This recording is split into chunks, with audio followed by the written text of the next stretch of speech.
Salut tout le monde. Je m'appelle Théo, j'ai 30 ans aujourd'hui et je vis à Tours.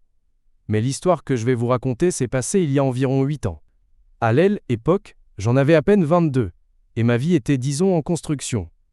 J'y étais le cliché parfait du jeune qui essaye de se lancer en freelance.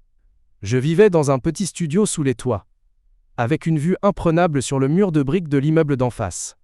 L'ambiance était un mélange de nouilles instantanées, de café trop fort et de rêves un peu trop grands pour mon petit budget.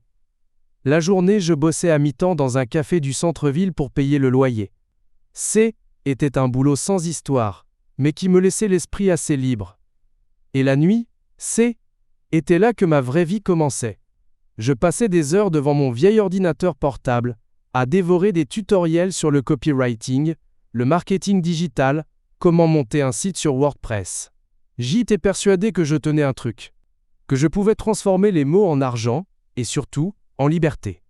Mon but ultime, était de pouvoir travailler de n'importe où, avec pour seul patron, moi-même. Un rêve un peu naïf, je vous l'accorde. Mon meilleur ami, Lucas, était beaucoup plus terre à terre. Lui, il terminait ses études d'ingénieur. Chaque fois que je lui parlais de mes ambitions, il hochait la tête avec un petit sourire en coin. Il me soutenait, mais je sentais bien qu'il me trouvait un peu perché. « Théo, fais gaffe aux arnaques », me disait-il souvent. Le monde du web, c'est le Far West. Tout le monde n'est pas bien intentionné. Je écoutais d'une oreille distraite, trop absorbé par mon propre enthousiasme. Pour moi, chaque nouvelle offre de mission sur les plateformes de freelance était une porte d'entrée vers mon avenir radieux. Et c'est comme ça qu'un soir je suis tombé sur son annonce. L'annonce qui a tout changé. Le déclencheur de toute cette histoire, c'est une femme que j'appellerais Luna. Son annonce était aussi éthérée que son pseudo. Elle cherchait un copywriter pour créer une page de vente pour sa boutique en ligne. Sa boutique ? Des bijoux ornés de symboles elfiques. Oui, vous avez bien entendu. Selon elle, chaque pendentif, chaque bague, était porteur d'une énergie ancestrale, capable de réaligner vos chakras, de vous connecter à la nature, et probablement de vous faire parler aux écureuils. Était du grand n'importe quoi, mais était présenté avec un tel sérieux, un tel professionnalisme, que ça en devenait presque crédible.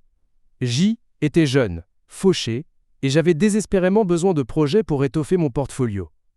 J'ai postulé, sans trop y croire. À ma grande surprise, elle m'a répondu dans l'heure. On a fait un appel vidéo. Luna était exactement comme je l'imaginais.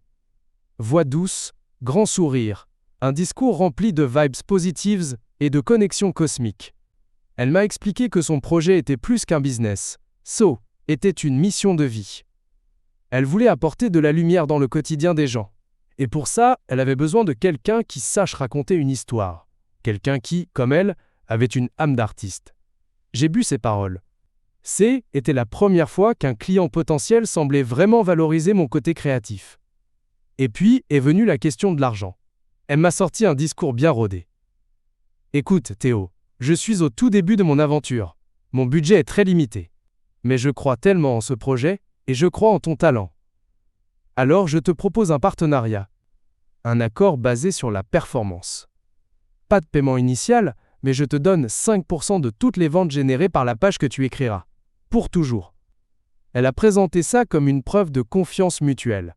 Si je croyais en mes propres compétences, je devais accepter. Était un test, en quelque sorte. Toutes les alarmes auraient dû sonner dans ma tête. Lucas m'aurait étranglé s'il avait été là. Mais était aveuglé. 5%? Si sa boutique décollait, je pouvais potentiellement gagner des centaines voire des milliers d'euros passivement. Était le rêve de tout freelance. J'ai accepté sur le champ, le cœur battant, persuadé d'avoir décroché le contrat du siècle.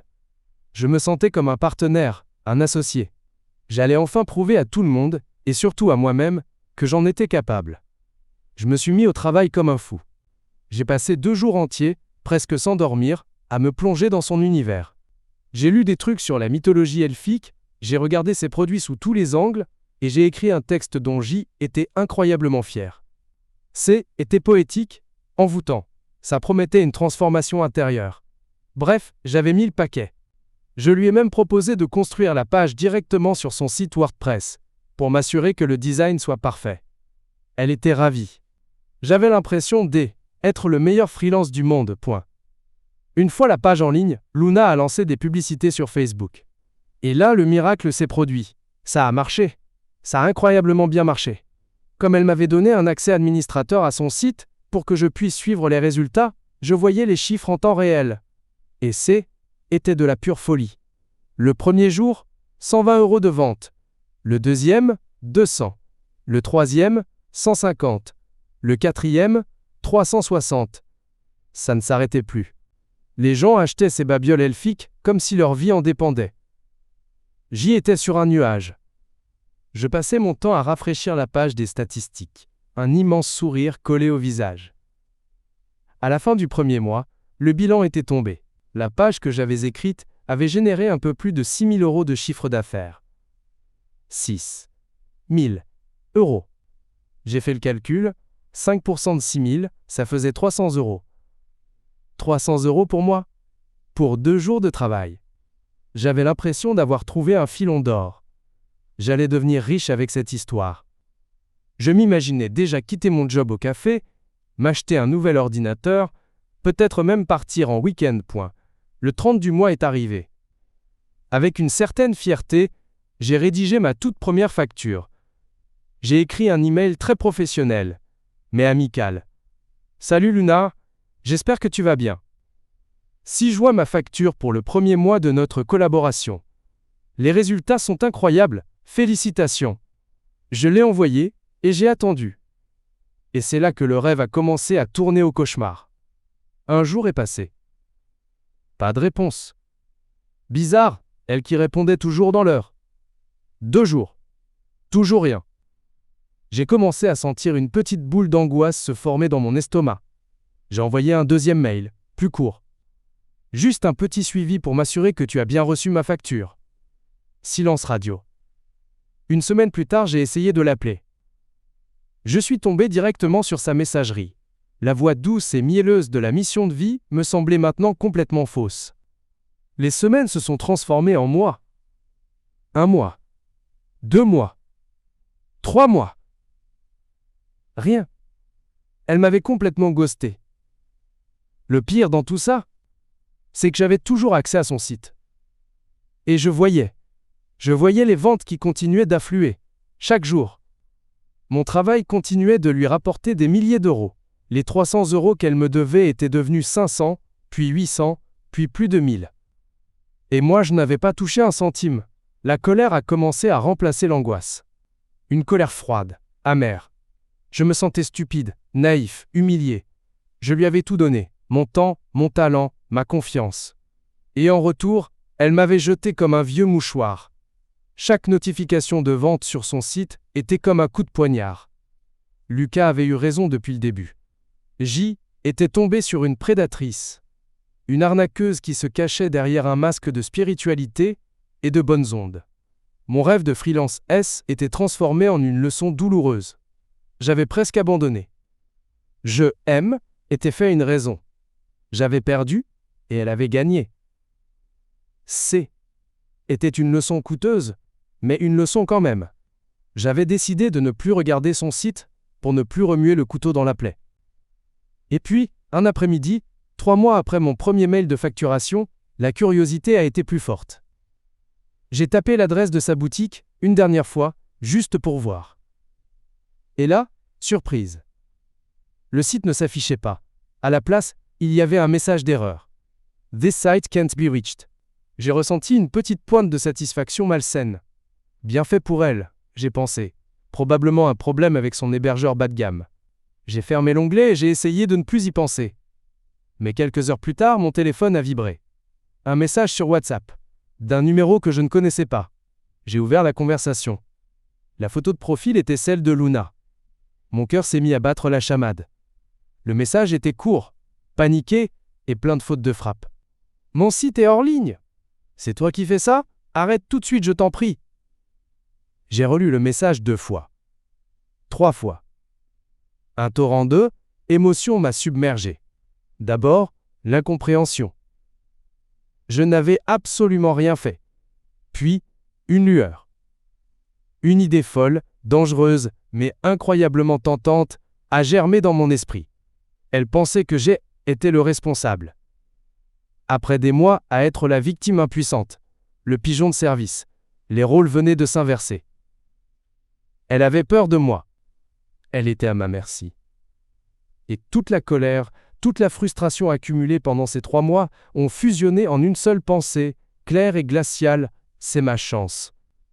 Ma seule et unique chance de récupérer ce qu'elle me devait. Je savais que je devais être prudent. Extrêmement prudent. Je ne pouvais pas simplement lui dire « Oui, c'est moi, paye-moi » ou « Je ne remets pas ton site en ligne ». Était de l'extorsion. Était illégal. Elle aurait pu utiliser mes messages contre moi et aller voir la police. Non. Il fallait que je sois plus subtil. Il fallait que je la laisse croire que je étais le coupable, sans jamais l'admettre.